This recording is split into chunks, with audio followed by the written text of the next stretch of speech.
ನಮಸ್ಕಾರ. ವನಜಾ ಮಲ್ನಾಡ್ ಬಂದಾಯಿತು, ಹೊಸ ವಿಡಿಯೋ ತಂದಾಯಿತು. ಬನ್ನಿ ಇವತ್ತು ಮುದ್ದು ಸೊಸೆ ಸೀರಿಯಲ್ಲು ಹೇಗೆ ಮೂವ್ ಆಗುತ್ತೆ, ಏನು ಸ್ಟೋರಿ ನೋಡೋಣ. ಅದಕ್ಕಿಂತ ಮುಂಚೆ ನನ್ನ ವಿಡಿಯೋಕ್ಕೆ ಸಬ್ಸ್ಕ್ರೈಬ್ ಮಾಡಿಲ್ಲ ಅಂದರೆ ದಯವಿಟ್ಟು ಸಬ್ಸ್ಕ್ರೈಬ್ ಮಾಡ್ಕೊಳ್ಳಿ, ಹಾಗೆ ಒಂದು ಲೈಕ್ ಕೊಡಿ.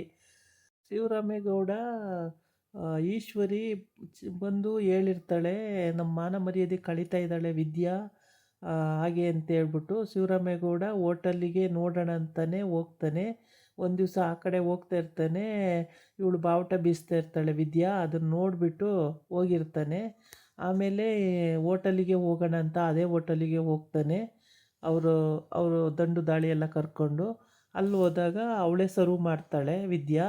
ಆವಾಗ ಎದ್ರುಕೊಂಡೇ ಸರ್ವ್ ಮಾಡ್ತಾಳೆ. ಅದನ್ನೆಲ್ಲ ನೋಡ್ಕೊಂಡು ಬಂದಿರ್ತಾನೆ, ಏನೂ ಮಾತಾಡಲ್ಲ, ಸುಮ್ಮನೆ ಬಂದಿರ್ತಾನೆ. ಆಮೇಲೆ ಮನೆಗೆ ಬಂದು ಕೂಡ ಏನೂ ಮಾತಾಡಿರಲ್ಲ, ಸುಮ್ಮನೆ ಇರ್ತಾನೆ. ಆದರೆ ಈಶ್ವರಿ ಸುಮ್ಮನೆ ಇರಲಿಲ್ಲ. ಅಯ್ಯೋ ನಮ್ಮ ಮಾನ ಮರ್ಯಾದೆಲ್ಲ ಕಳೆದ್ಬಿಟ್ಲು ವಿದ್ಯಾ, ಒಬ್ಬರು ಮಂತ್ರಿ ಸೊಸೆಯಾಗಿ ಈ ಥರ ಹೋಗಿ ಹೋಟೆಲಲ್ಲಿ ಈ ಥರ ಬಾವುಟ ಬೀಳಿಸ್ಕೊಂಡು ಸರ್ವರಾಗಿ ಕೆಲಸ ಮಾಡ್ತಿರೋದು ಎಷ್ಟರ ಮಟ್ಟಿಗೆ ನ್ಯಾಯ ಇದು ಅಂತೇಳಿ. ಆಮೇಲೆ ಸಾವಿತ್ರಿನೂ ನಮ್ಮ ಮಾನ ಮರ್ಯಾದೆ ಹೋಯ್ತು, ನಮ್ಮ ಮಂತನದ ಮಾನದ ಮರ್ಯಾದೆ ಹೋಯ್ತು, ನಮ್ಮ ಅಣ್ಣ ಮಂತ್ರಿ ಸೊಸೆ ಹಿಂಗೆ ಅಂದರೆ ಏನಂತಾರೆ ಜನ ಅಂತೇಳಿ. ಆವಾಗ ಸಾವಿತ್ರಿ ಅಂತಲೇ ಸುಮ್ಮನಾಗ್ತಾಳೆ, ಮಾತಾಡಲ್ಲ ಮತ್ತೆ. ಆಮೇಲೆ ಅಜ್ಜಿ ಹೇಳುತ್ತೆ, ಅವಳೇನು ಮಾನ ಮರ್ಯಾದೆ ಕಳ್ಕೊಂಡಿದ್ದಾಳ, ಕಷ್ಟಪಟ್ಟು ದುಡ್ದು ಅವಳ ಜೀವನ ಅವಳು ಸಾಕ್ತಾ ಇದ್ದಾಳೆ, ಅವಳ ಜೀವನಕ್ಕೆ ಯಾರು ಕೊಡ್ತಾರೆ ಹೇಳು ಅಂತ ಹೇಳುತ್ತೆ. ಆವಾಗ ಶಿವರಾಮೇಗೌಡ ಸುಮ್ಮನೆ ಎದ್ದು ಹೋಗ್ತಾನೆ. ಆದರೆ ಗೋವಿಂದನೂ ಹೋಗ್ತಾ ಇರ್ತಾನೆ. ಗೋವಿಂದ ನಿಂತ್ಕೊಳ್ಳ ಇಲ್ಲಿ ಅಂತ ಹೇಳುತ್ತೆ ಅಜ್ಜಿ. ಸರಿ ಏನವ ಅಂತ ನಿಂತ್ಕೋತಾನೆ. ಅಲ್ಲ ಕಣೋ, ವಿದ್ಯೆ ಮಾಡೋದು ಏನಾರ ತಪ್ಪಿದೆಯಾ, ಈ ತಪ್ಪೇನಾರ ಐತೇನೋ ಹೇಳೋ ನೋಡೋಣ ಅಂತ ಕೇಳುತ್ತೆ. ಆಮೇಲೆ ತಪ್ಪಲ್ವೇನವ ಒಬ್ಬ ಮಂತ್ರಿ ಸೊಸೆಯಾಗಿ ಅಲ್ಲಿ ಹೋಗಿ ಹೋಟೆಲಲ್ಲಿ ಸಪ್ಲೈಯರಾಗಿ ಕೆಲಸ ಮಾಡೋದು ತಪ್ಪಲ್ವೇನವ ಅಂತ. ಅವಳ ಜೀವನಕ್ಕೆ ಅವಳು ಮಾಡ್ಕೊತಾವಳೆ ಕಣೋ, ಅದಕ್ಕೆ ಏನು ತಪ್ಪು ಅಂತ ಯಾಕೆ ಹೇಳಬೇಕು ಅಂತ. ಸಾವಿತ್ರಿನೂ ಹಂಗೆ ಅಂತಾಳೆ, ಮುಚ್ಚೆ ಬಾಯಿ ಸಾಕು, ನಿಮ್ಮಂಗೆ ಬಿಟ್ಟು ತಿನ್ಕೊಂಡು ಕೂತಿಲ್ಲ, ಅವಳು ಕಷ್ಟಪಟ್ಟು ದುಡ್ಕೊಂಡು ಅವಳ ಜೀವನ ಅವಳು ಮಾಡ್ತಾವಳೆ ಅಂತ. ಆಮೇಲೆ ಈಶ್ವರಿ ಬೈತಾ ಇರ್ತಾಳೆ, ಆವಾಗಲೂ ಹಂಗಂತಾಳೆ, ನಾನು ಮರ್ಯಾದೆ ಕಳ್ಕೊಳ್ಳೋ ಅಂತ ಕೆಲಸ ಮಾಡ್ತಾಯಿಲ್ಲ, ಮರ್ಯಾದೆಗೆ ಜೀವನ ಹೆಂಗೆ ಮಾಡೋದು ಅಂತ ಮಾಡಿ ತೋರಿಸ್ತಾ ಇದ್ದೀನಿ ಅಂತ ಹೇಳ್ತಾಳೆ.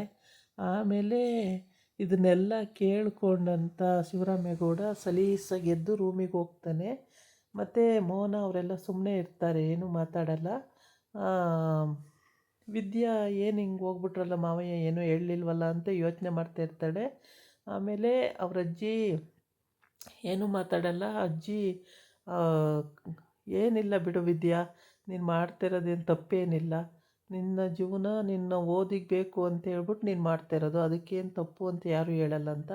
ಭದ್ರನೂ ಸುಮ್ಮನೆ ಆಯ್ತಾನೆ, ಏನೂ ಮಾತಾಡಲ್ಲ. ಎಲ್ಲರೂ ಸುಮ್ಮನೆ ನಿಂತ್ಕೊಂಡಿರ್ತಾರೆ, ಏನೂ ಮಾತಾಡಲ್ಲ, ಸುಮ್ಮನೆ ಅವ್ರ ಪಾಡಿಗೆ ಅವ್ರು ನಿಂತಿರ್ತಾರೆ. ಆದರೆ ಇಲ್ಲಿ ಭದ್ರನೂ ವಿದ್ಯೆ ಕಷ್ಟಪಡ್ತಿದ್ದಾಳೆ ಅನ್ನೋದು ಗೊತ್ತು. ಆದರೆ ಅಪ್ಪನ ಮಾತು ಮೀರಿ ಅವನ ಮನೆಗೆ ಕರ್ಕೊಬರೋಕ್ಕಾಗಲ್ಲ.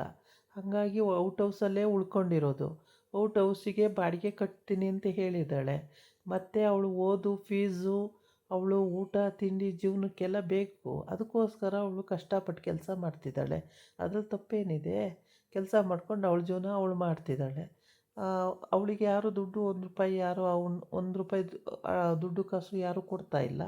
ಅವಳು ಹೆಂಗೆ ಜೀವನ ಮಾಡಬೇಕು? ಇಲ್ಲ ಶಿವರಾಮೇಗೌಡ ಇಷ್ಟು ಅಂತ ತಿಂಗಳಿಗೆ ಔಟ್ ಹೌಸಲ್ಲಿದ್ದರೂ ಇಷ್ಟು ಅಂತ ಏನು ಕೊಡ್ತಾಯಿಲ್ಲ. ಹೆಂಗೆ ಜೀವನ ಮಾಡ್ತಿದ್ದಾಳೆ ಅಂತಲೂ ಕೇಳ್ತಾಯಿಲ್ಲ. ಬಸ್ರಿ ಹೆಂಗಸು ಹೋಗಿ ದುಡಿತಾ ಇದ್ದಾಳೆ ಅವಳು ಪಾಪ. ದುಡಿದು ಮತ್ತು ಕಾಲೇಜಿಗೂ ಹೋಗ್ತಾ ಇದ್ದಾಳೆ. ಮತ್ತು ಏನಾರ ಪ್ರಾಬ್ಲಮ್ ಆದರೆ ಫ್ರೆಂಡ್ಸದೆಲ್ಲ ಅವಳೇ ಸಾಲ್ವ್ ಮಾಡ್ತಾಳೆ. ತುಂಬ ಬುದ್ಧಿವಂತೆ ಹುಡುಗಿ. ಹಂಗಿರುವಾಗ ಅದರಲ್ಲಿ ತಪ್ಪು ತಿಳ್ಕೊಳ್ಳೋ ಅಂಥ ವಿಷಯ ಏನಲ್ಲ. ಪ್ರತಿಯೊಂದಕ್ಕೂ ತಲೆ ಉಪಯೋಗಿಸೇ ಮಾಡ್ತಾಯಿದ್ದಾಳೆ ಕೆಲಸನ. ಹಂಗಾಗ್ಬಿಟ್ಟು ಅವಳು ಏನು ತಪ್ಪು ಅಂತ ಯಾರೂ ಹೇಳಲ್ಲ. ಅದೊಂದು ಮಿಸ್ಟೇಕ್ ಮಾಡಿದ್ಲು ಆವಾಗ, ಅವ್ರ ಅಮ್ಮನ ಮಾತು ಕೇಳಿ ಪ್ರೆಗ್ನೆಂಟು ಅಂತ ಸುಳ್ಳು ಹೇಳಿದ್ದು ಒಂದು ಮಿಸ್ಟೇಕು. ಅದು ಮಾತ್ರ ಭಾಳ ಘೋರವಾದ ಅಪರಾಧ ಆಗೋಯಿತು. ಅದು ಬಿಟ್ಟರೆ ಮತ್ತೇನು ಪ್ರಾಬ್ಲಮ್ ಇಲ್ಲ. ಎಲ್ಲದೂ ಒಳ್ಳೆಯದೇ ಮಾಡ್ಕೊಂಡು ಹೋಗ್ತಿದ್ದಾಳೆ. ಮನೆಯವರಿಗೂ ಎಲ್ಲರಿಗೂ ಒಳ್ಳೆಯದೇ ಮಾಡ್ತಾಳೆ. ಅವ್ರು ಎಷ್ಟೇ ಕೆಟ್ಟದ್ದು ಬಯಸಿದ್ರೂ ಇವಳು ಕೆಟ್ಟದ್ದು ಬಯಸಲ್ಲ ಯಾವತ್ತೂ ಅಷ್ಟೇ. ದೇವ್ರು ಒಳ್ಳೇದು ಮಾಡಲಿ ಅಂತಾಳೆ, ಸುಮ್ಮನಿರ್ತಾಳೆ. ಕಾಲು ಕೂಡ ಮರ್ಕೊಂಡಾಗಲೂ ಕೂಡ ಆವಾಗ್ಲೂ ಯಾರ ಸಪೋರ್ಟ್ ಇಲ್ದಲೇ ಬರೀ ಗಂಡನ ಸಪೋರ್ಟ್ ತಗೊಂಡು ಅವಳು ನಡೆದಾಡೋ ಲೆವೆಲಿಗೆ ಬಂದಳು, ಎಕ್ಸಾಮ್ ಬರೆದು ಬಂದಳು, ಎಲ್ಲ ಮಾಡಾಯಿತು ಅವಳು. ಇನ್ನು ಡಾಕ್ಟ್ರಾದರೆ ಇನ್ನು ಅವಳದು ಒಂದು ಕನಸು ನೆರವೇರಿದಂಗೆ ಆಗುತ್ತೆ. ಹಂಗಾಗಿ ಅವಳದು ಡಾಕ್ಟ್ರ್ ಆಗಲೇಬೇಕು ಅನ್ನೋ ಒಂದು ಹಠ ತಟ್ಟಿ ಮಾಡ್ತಾಯಿದ್ದಾಳೆ. ಡಾಕ್ಟ್ರಿಗೆ ಓದೋಕ್ಕೇನು ಕಡಿಮೆ ದುಡ್ಡು ಬೇಕಾ? ಸಿಕ್ಕಾಪಟ್ಟೆ ದುಡ್ಡು ಬೇಕು. ಆ ದುಡ್ಡು ಎಲ್ಲಿಂದ ಬರುತ್ತೆ? ಗೌರ್ಮೆಂಟು ಸ್ಕಾಲರ್ಶಿಪ್ಪು ಅಂತ ಎಷ್ಟು ಕೊಡುತ್ತೆ? ಶಿವರಾಮೇಗೌಡನ ರೆಕಮೆಂಡೇಷನ್ನಲ್ಲೇ ಕೊಟ್ಟರು ಎಷ್ಟು ಕೊಡುತ್ತೆ? ಸ್ಕಾಲರ್ಶಿಪ್ಪು ಅಂತ ಅದರಲ್ಲೇ ಓದೋಕ್ಕಾಗಲ್ಲ. ಕೈಯಲ್ಲೂ ದುಡ್ಡಿರಬೇಕು. ಮತ್ತು ಸುಮ್ಮನೆ ಬಿಟ್ಟು ಏನಿರಲ್ಲ ಮನೇಲಿ. ನಾನು ಇದಕ್ಕೂ ಬಾಡಿಗೆ ಕಟ್ತೀನಿ ಅಂತಲೇ ಹೇಳಿರ್ತಾಳೆ ಅವಳು. ಅದಕ್ಕೂ ಬಾಡಿಗೆ ಕಟ್ಕೊಂಡೇ ಹೋಗ್ತಾಯಿದ್ದಾಳೆ. ಅದಕ್ಕೆಲ್ಲ ದುಡ್ಡು ಬೇಕಾಗುತ್ತೆ. ಅದಕ್ಕೆಲ್ಲ ಎಲ್ಲಿಂದ ಬರುತ್ತೆ ದುಡ್ಡು ಅಂತ ಅಜ್ಜಿ ಅದೆಲ್ಲ ಕ್ವಶ್ಚನ್ ಮಾಡ್ಬೋದು, ಹೇಳೋಕ್ಕಾಗಲ್ಲ. ನಾಳಿನ ಎಪಿಸೋಡಲ್ಲಿ ಅಷ್ಟೆಲ್ಲ ಕ್ವಶ್ಚನ್ ಮಾಡಿ ಅಜ್ಜಿ ಆ ಥರ ಅವ್ರ ತಲೆಗೆ ಬರೋ ರೀತಿ ಮಾತಾಡಿ ಕೊನೆಗೆ ಅವಳನ್ನ ಈ ಮನೇಲೇ ಉಳಿಸ್ಕೋಬೋದು, ಹೇಳೋಕ್ಕಾಗಲ್ಲ. ಏಕೆಂದರೆ ಈಗ ಬಸ್ರಿ ಇರೋದ್ರಿಂದ ನಮ್ಮನೇಲೇ ಇದ್ಕೊಂಡು ಇಲ್ಲಿಂದನೇ ಕಾಲೇಜಿಗೆ ಹೋಗುವಂತ ಹೇಳಲೂಬಹುದು.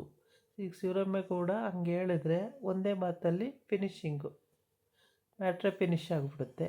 ಅವನು ಹೇಳ್ತಾ ಇಲ್ಲ, ಯಾಕೆ ಅಂತ ಗೊತ್ತಿಲ್ಲ. ಇದಾಗಿತ್ತು ಇವತ್ತಿನ ವಿಡಿಯೋ. ನಾಳೆ ಇನ್ನೊಂದು ವಿಡಿಯೋ ಜೊತೆ ಬರ್ತೀನಿ. ನಮಸ್ಕಾರ.